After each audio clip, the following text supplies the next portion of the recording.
because I think this is more how you act and the type of job you might have. Boom, boom, boom, boom. And to me, wouldn't that make you more of a believer? Wow, this stuff really is true. Yeah. I mean, it's sort of like listening to, you give some information to an astrologer, and all of a sudden he comes back with all this great information that really seems to apply, and you go, wow, and he didn't know diddly about you. Great. Now I'm being. No, I don't want to make any comparisons there. I don't. But all right, numerology, okay. But it does lend credibility when you don't know a lot of information. You do some testing, and then you come up with some results, and you go, "Wow, that's neat." Yeah, I think that'd be really cool. It might take longer for you, but what I see is I look at the intake form.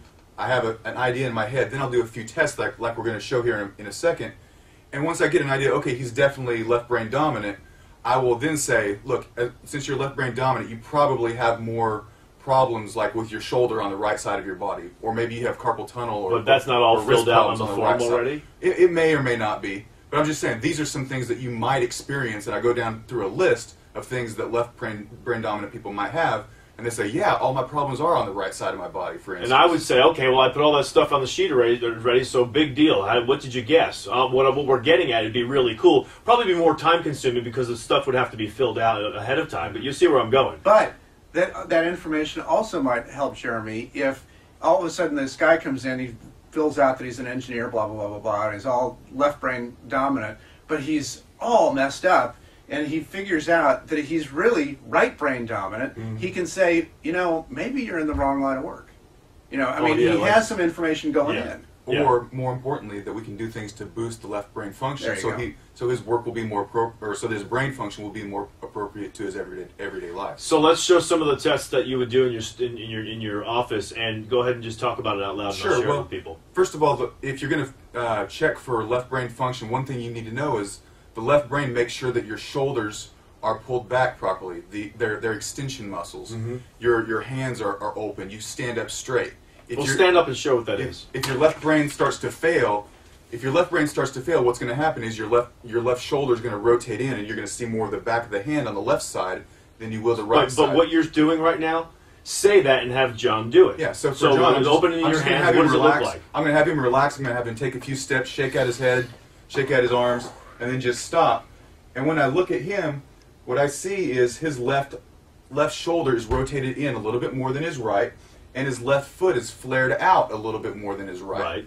Both of those happen when the left brain is functioning lower than the right brain. So keep talking, hold on. So then I would just go through his basic history and say, okay, are you a creative person? John, you a creative type of person? I am. Okay, so basically all I'm seeing here is not that his left brain's functioning poorly, just that his right brain might be functioning slightly higher than his left brain. Then I would make some comments that you might have some trouble with shoulder pain on your left side. You might have the risk of carpal tunnel on your left wrist, or maybe some elbow problems on your left side. Or perhaps because my left knee hurts more than my right knee. Absolutely.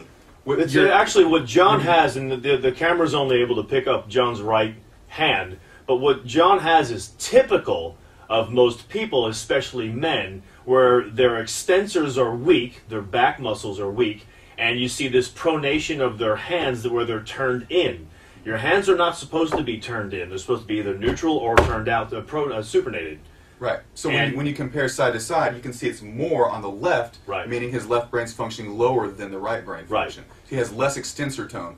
The extensor muscles are controlled by the frontal lobes of the cortex. So show a couple of tests. What would you do? And then one more thing I would do is I would check the cerebellum, which I can have him put his feet together and then close his eyes. He's basically checking balance. And I saw right off the bat, he's swayed to the right. Exactly. He's still swaying. And then he can open his eyes now. There are a lot more tests we can do to verify that it's a right cerebellar issue, but that's my initial thought. Is the movements, and I don't know if the camera picked this up or not, but they're slight. They're very slight. You have to be watching. The other thing I looked at to verify my assumption that his left brain was functioning lower is I looked at his pupils, and his pupil on the left side is bigger than that on the right. Because he did drugs last night, Webster. Only on the left? Yes.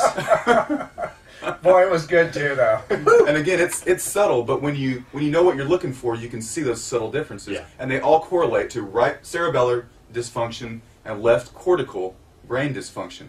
So we can do things like stimulating the right side of the body, typically, adjustments on the right side of the body, exercises on the right side of the body, and a lot of other things to stimulate Music. that right cerebellum and left brain. Right. Yeah, music.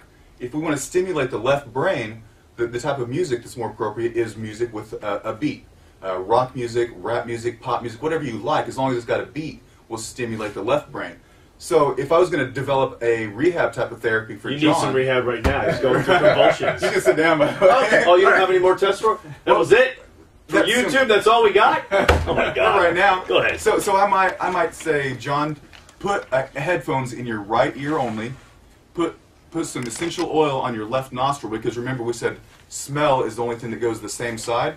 So right earphone with rock music, and do some exercise with your right hand. Swing your arm in giant circles.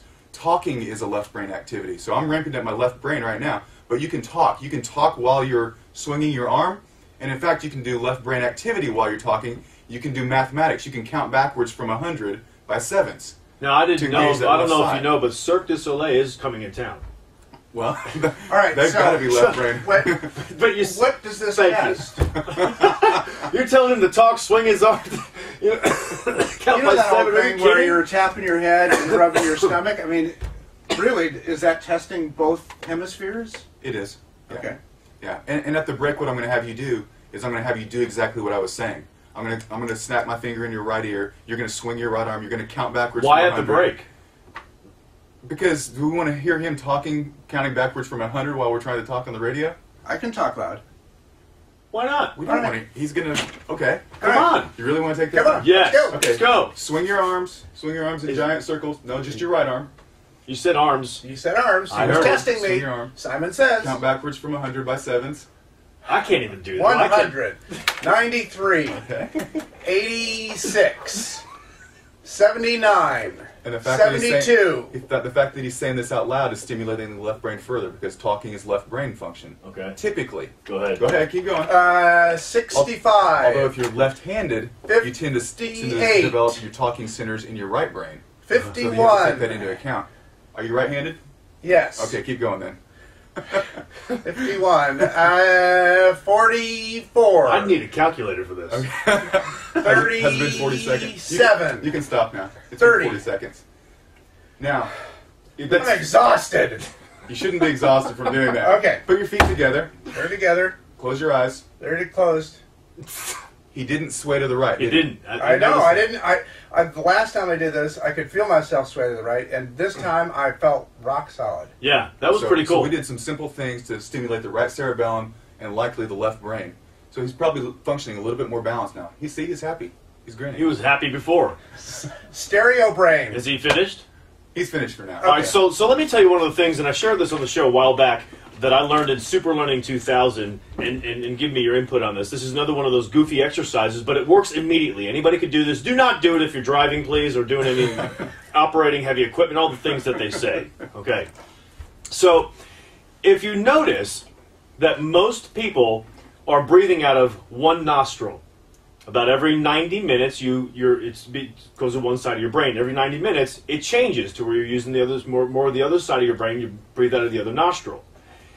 What you can do to incorporate both sides of your brain to breathe out of both nostrils, this is really, really cool, is, and notice, by the way, try this on your own if you can. You're not doing anything like driving.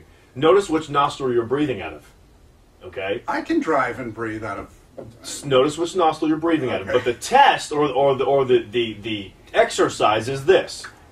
You're looking straight ahead, all right? All right. You look you look up with your eyes only to the left and say out loud the letter A. And then you look down to the middle again, Okay. look up to the other side and say 1, One. and then back down. So you're making this V. So it's A, 1, B, 2 through the alphabet. And then change it, and you go A to the other side, 1, B, 2, and so forth. You'll notice about halfway through that both of your sides of your nostrils will begin to breathe. Or you'll feel the air come out of both sides of your nostrils, which means you've incorporated both sides of your brain. Yeah, when you're looking up and left, Uh-huh. you're stimulating the left cerebellum and right brain. When you look up into the right, you're stimulating right cerebellum, left brain. So this type of activity, you're just With the stimulating talking. both sides. Yeah, you're stimulating both Talking's sides. left, yeah. Imagining symbols is actually right brain. So you're stimulating both sides of the brain simultaneously, which is good. Every single person on Earth needs to stimulate